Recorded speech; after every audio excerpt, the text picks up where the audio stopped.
Quick question. When was the last time you opened your medicine cabinet? Think about it. There's probably a bottle of ibuprofen in there, maybe some cold medicine, allergy pills from last spring, and somewhere in the back, something that expired 2 years ago. What did you do with it? Did you throw it away? Did you hesitate? Did you think, maybe it's still okay, and then feel guilty, like you were about to do something dangerous? Here's what I need you to understand.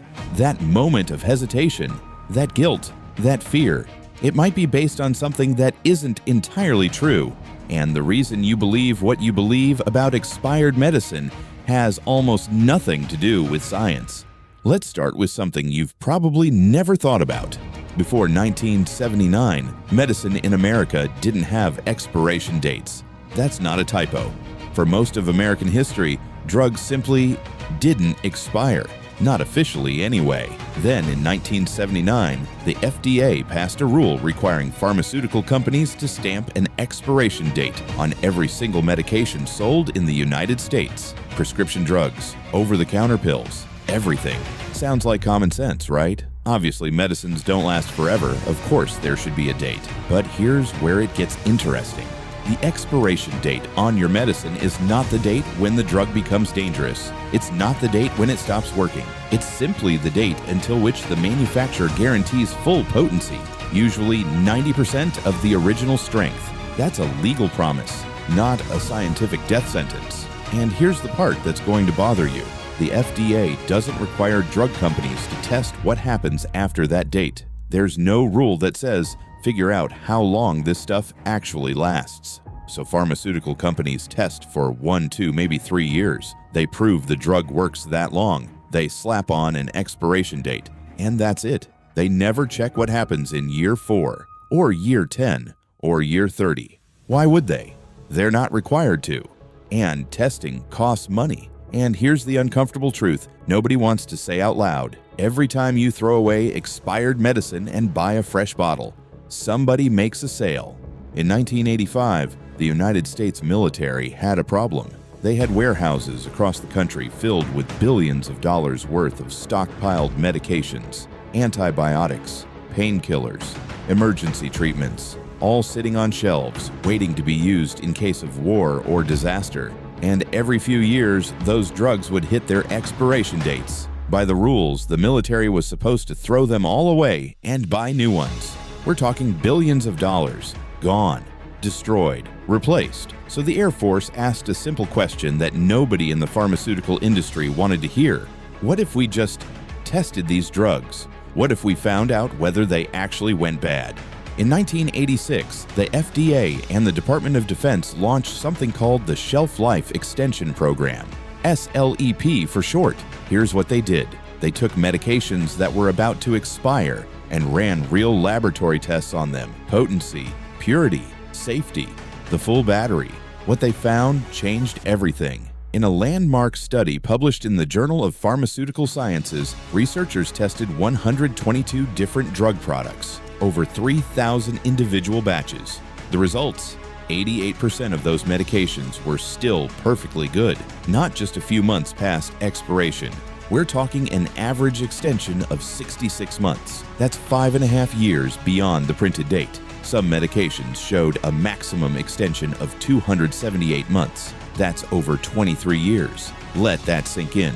The U.S. government has been quietly using this program for decades. By 2023, the Department of Defense reported that SLEP had saved them $1.3 billion just in avoided replacement costs. Between 2005 and 2015 alone, the savings totaled $2.1 billion. So why do you think this information isn't on your medicine bottle? In 2012, a toxicologist named Lee Cantrell got a phone call. Cantrell runs the California Poison Control System and teaches at UC San Francisco. He's spent his career figuring out what makes drugs safe and what makes them dangerous. Someone had found a box of old medications in the back closet of a retail pharmacy. These weren't just expired. Some of the pills predated the 1969 moon landing, 30 to 40 years past their expiration dates. By every conventional standard, these drugs should have been worthless, maybe even harmful. The expiration dates were so old, they felt like artifacts from a different era. Cantrell called his colleague Roy Girona, a researcher at UCSF who specialized in chemical analysis. Girona had grown up in the Philippines, where he'd watched people recover from illness using expired medications. He'd always wondered, were expiration dates telling the whole story? They tested 14 different compounds in those ancient pills. The results shocked both of them. 12 out of 14 were still potent, some at nearly 100% of their original strength. Drugs from the bell-bottom era still working exactly as they were designed to work. When Cantrell tried to publish these findings, he hit a wall. Major medical journals rejected the paper. The journal that finally published it removed his references to drug shortages. "I know that big industry doesn't want to hear that," Cantrell told reporters. "Now here's where I need to be careful, because not every medication is created equal. And if there's one thing I don't want you to take away from this video, it's that all expired drugs are fine. They're not. There are real exceptions. Medications where the expiration date actually matters, where taking an expired dose could hurt you or fail to save your life. Insulin breaks down. If you're diabetic and you inject expired insulin, your blood sugar could spiral out of control. In one case study, someone developed a severe reaction after using insulin just 3 months past its expiration date. Nitroglycerin is unstable. This is the little tablet that people with heart problems put under their tongue when they feel chest pain. It evaporates. It degrades. If you reach for expired nitroglycerin during a heart attack, it might not work.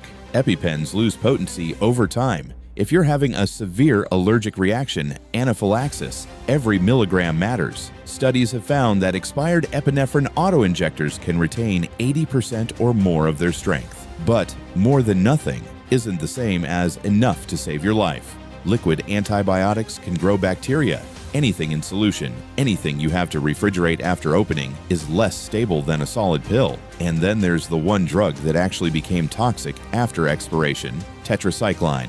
In 1963, doctors reported cases where patients who took degraded tetracycline developed kidney damage, a condition called Fanconi syndrome. But here's the critical detail. That was a specific formulation that's no longer manufactured. The degradation products that caused the problem, compounds called anhydrotetracycline, came from a different version of the drug than what's sold today.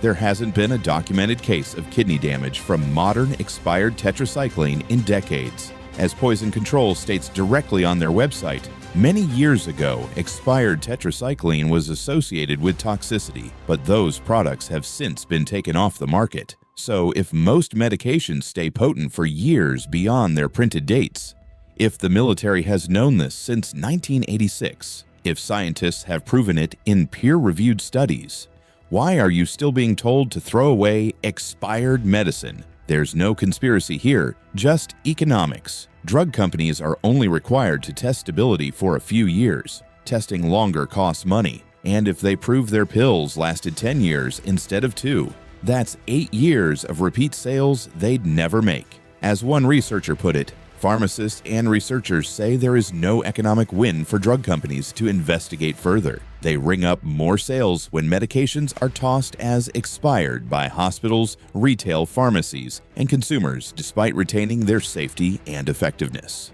American hospitals throw out an estimated $3 billion worth of medications every year. 2 out of 3 dispensed medications in the average American household go unused, costing somewhere between $2.4 billion and $5.4 billion annually. That's medicine, real medicine, that could be helping real people, sitting in landfills. When ProPublica reporter Marshall Allen investigated this issue, he found something remarkable. There has never been a documented case of anyone being harmed by a current drug formulation taken after its expiration date. Not one. So, what are you supposed to do with this information?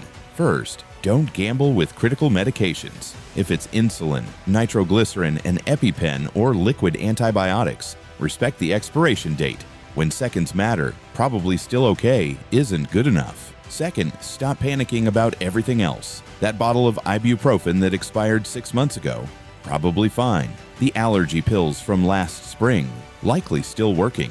The solid tablets stored in a cool, dry place away from moisture and light. The science says they last much longer than their labels claim. Third, store medicines properly.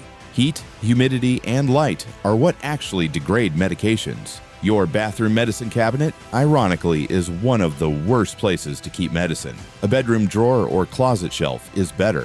Fourth, ask questions. Your pharmacist knows more about drug stability than most people.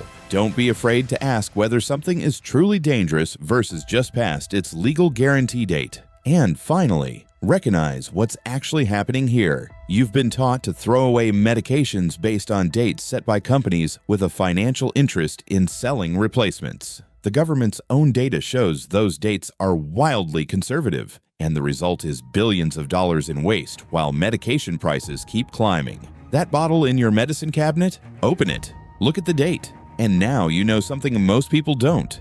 That date isn't science. It's a legal minimum, a guaranteed floor, not a cliff. The truth about expired medicine isn't complicated. It's just been hidden in plain sight. Now you know.